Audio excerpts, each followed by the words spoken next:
Hey, Dear, can you just take us through what you were feeling all night, especially at the end there where, you still had to come back after everything you had done the first 3 quarters, so had to come back and then to come through at the end?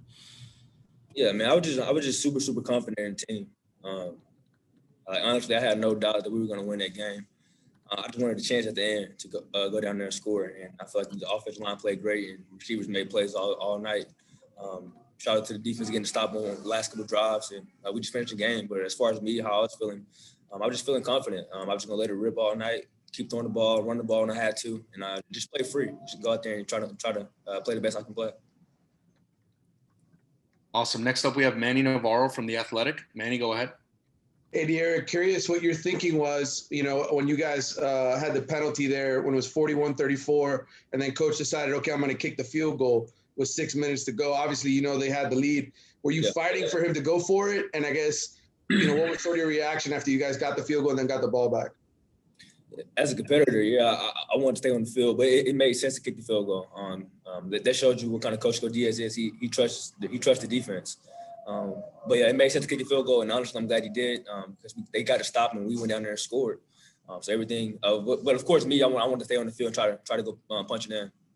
And then the 2nd and 18 from the 8-yard line, that play might be the biggest one all year. I mean, you made a ton of great plays today, but that 2nd and 18 from the 8 was really a great play. Yeah, that was a great call by Coach Lashley. Mike made a great catch. I was trying to put it right over the backer right before he got to the safety. He made a great catch, and it got us going on that drive. So that was huge.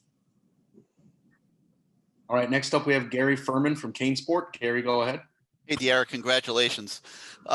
10 months ago, you're sitting in Houston and you make a decision to come to Miami and join a team that had just gone 6-7 and had lost to FIU and Louisiana Tech. And now you're sitting here, the team's 6-1, you're number 11 and climbing in the rankings. It's obviously a whole different picture. Do you feel the impact that you've made? I mean, we have a great team. I don't want to put it all on me, but I'll probably look back on all that when I'm done playing here, But yeah, we have a great team, and I just want to come here and just be a leader. Not coming here and try to put up great numbers and do all that. I mean, of course I want to, but it's just about winning games. That's all I care about. I just want to win as many games as possible, and I just want to help lead these guys. I think everybody is doing a great job of coming to work every single day, coming to the games, and just being positive and being confident, and that gives me confidence in those guys to make plays, and they're doing that. And just as a follow-up, just in watching you, you're so humble. Like, you don't ever gloat. You don't ever really celebrate. You're all about business. You come to the sideline. You're in, eye to eye with Coach Lashley. He's coaching you up. You don't really show much expression. It's all about business.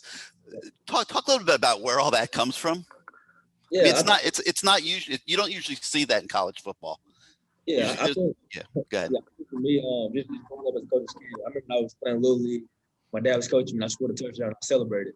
And he kind of got on me pretty bad, and ever since then, I was always just try to don't get too high, don't get too low. It's a lot of game left. If you let one play, beat you twice, or you let one good play just keep following up on it, you got to just play the next play. And Coach Diaz does a great job of preaching that. And I knew it was going to be a fourth-quarter game. We were coming down here to NC State. They were in all black on Friday night.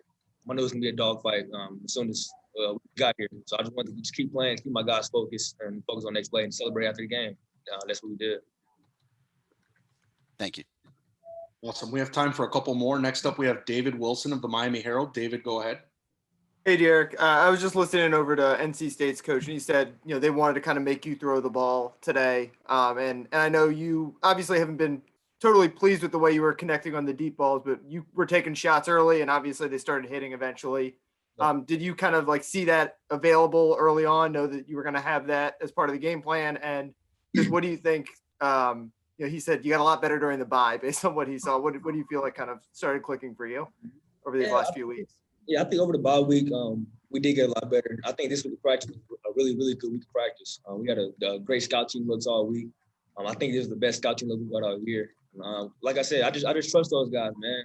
I don't listen to all the outside noise about the deep ball and receivers and me and all that. I just come to practice every single day and try to get better. And I trust Wiggs, Harley Pope, Few, Jeremiah Payton, everybody out there, Beans. I trust everybody.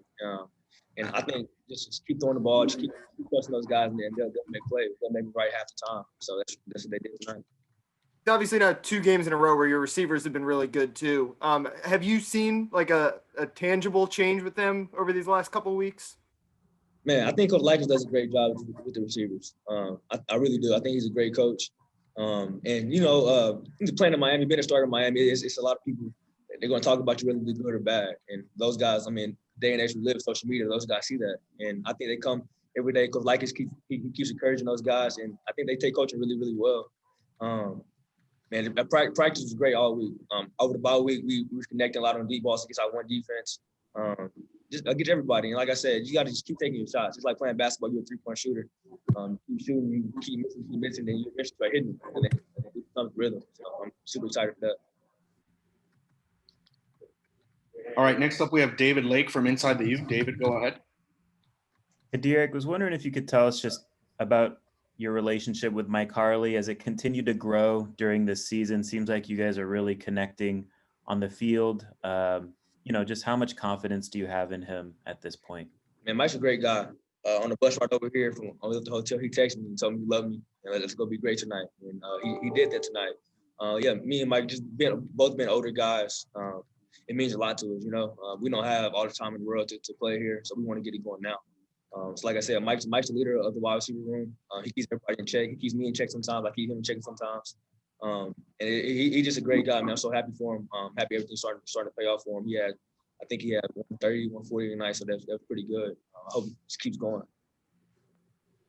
All right, our last question for you comes from Susan Miller-Degnan of the Miami Herald. Susan, go ahead. Hey there. What's it like in the locker room now? What was it like, with the adrenaline going and the emotions you guys had? Can you give us a little taste of that? You talking about after the game? Yeah. Yeah, I mean, it was great. It's one of the best feelings I had playing college football. It just shows you how well bonded this team is. We came in at halftime. GB had a great speech for the team, kind of got us going. And then we went out there second half, we found a way to win. Like I said, that's the biggest thing for us, finding a way to win also every game of this year. And then after the game, it was a lot of joy, a lot of happy, a lot of Mike was crying, it was a lot of emotions just because, man, we came down here on Friday night, they weren't all black. NC State's a good team. We came in here and got to win. That's the biggest thing. We don't care. Win by 1 point, 2 points, whatever. We just wanted to get a win. We have a strong brotherhood on this team, man. I'm excited to be a part of it. Who gave the speech? Ferguson. Firesen. Yeah, oh, Gil. Okay, got it. What did he say? Man, he's just telling everybody to stay together. When you're down, you're not playing well in the first half. It's human instinct to kind of veer off a little bit, but he came in there, he kept everybody together, told everybody to stay together, keep playing. And just trust each other, man. He told everybody that he loved us, man, and he wanted to go out there and just have a better performance in the second half and try to find a way to win. And I think that really changed the game. I think that changed the whole momentum, the whole mood of the team. I think he did a great job at halftime. Thanks. Awesome. Derek, thanks a lot for taking the time to talk with us, and congrats on the victory. Thank you.